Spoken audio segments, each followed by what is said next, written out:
Right, so I'm just collecting materials for a fire. This is just dead fern. This stuff is awesome for tinder bundles. Obviously it's above ground most times, just on the stalks, so the wind gets it, makes it nice and dry, and yeah, this blows into an awesome flame. So definitely collect some of this up.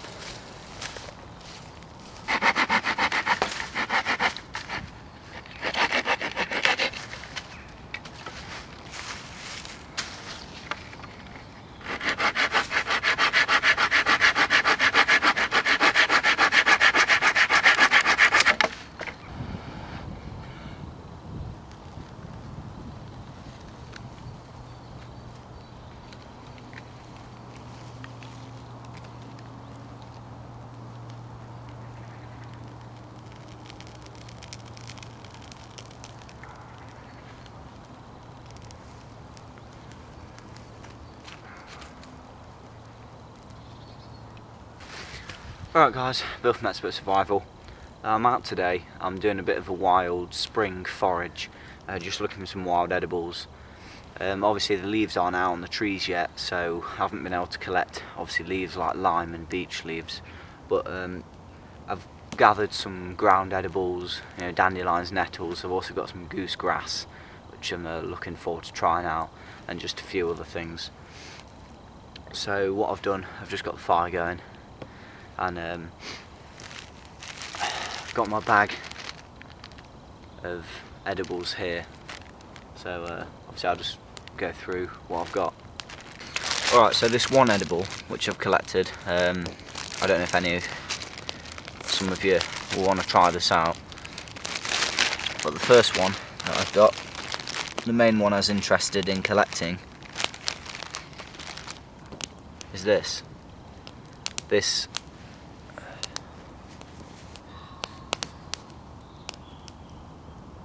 There you go. This is GooseGrass, otherwise known as sticky weed. Sticks to you. Basically, best to get these when they're young, so this is the perfect time to get them really. But what I'm going to do is boil these just to soften them up, and also get rid of the sticky hairs, otherwise they can stick in your throat and it's a bit annoying if you eat them raw. So I'm going to boil these up with the nettles. And basically they're really good for you. They've got tons of vitamins, minerals, stuff in them, but things that are interesting about them, you can do so many things. They've got a lot of medicinal purposes. You can obviously put them in boiling water and make a tea, and that really helps if you have any mouth ulcers or swollen like glands, things like that, and that helps with them. Also if you chew it up, so just obviously chew it up really good, and obviously expose all the juices, and you can rub the juice on a cut if you've got any cuts or anything, and it will stop the bleeding. It also it helps with blisters and other things such as sunburn. So you know it's got tons of uses as well as eating, so it's a very good plant to know. I happened to cut myself the other day. It's only a small one there, but if I'd known about this, I could have used that to go with the birch polypore plaster. And also another thing, I haven't got the root, but I found out Native Americans used to use the root and process it down, and it turns it into a red dye, and they use for colouring things. So that's quite interesting, I think. But so I'm definitely going to boil these down and have a look, put them into a little salad. And other things, I've just got some small young dandelions. I've got some young nettles here somewhere. Have a look. Yeah, there's some nettles. You can collect these without gloves. If you're collecting a lot of them, then probably gloves would be a good idea, but if you just give them a good pinch, top and bottom, and pull them off the plant, you won't get stung. And I've also got some pine needles which I'm going to chop up.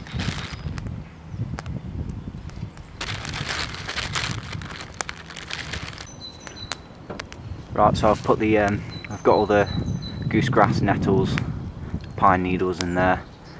So I'm just boiling these for 10 minutes just to soften them up and remove the stings and just the sticky hairs on them.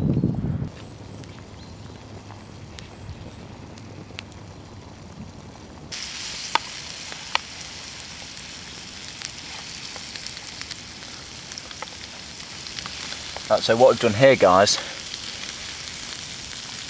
is I've just taken all the goosegrass and nettles out of the water, and I've just put them in a frying pan with butter, and then I've added some chorizo.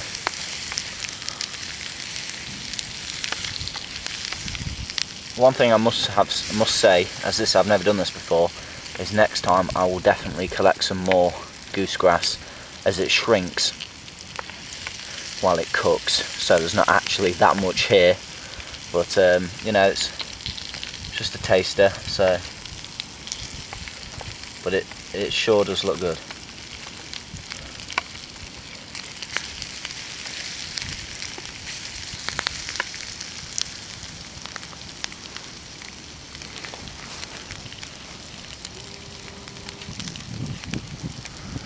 So it's just goosegrass, nettles, dandelions and some pine needles with some chorizo.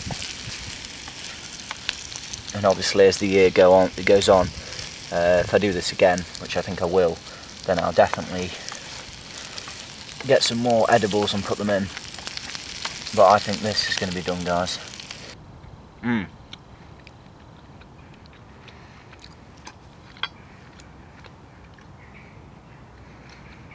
Tell you what, adding these pine needles as well, they give it a really you know, zesty flavour, a bit of a kick to it.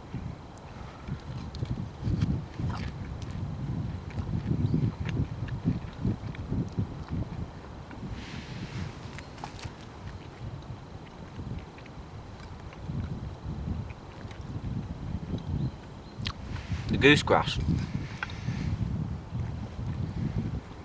it's really nice though. Raw, it has a bit of pea, it tastes a bit pea-like, a bit of a beanie flavour, but done like this, I can't describe it, but it's really nice. So yeah, this is just goosegrass, chorizo, dandelion, nettles.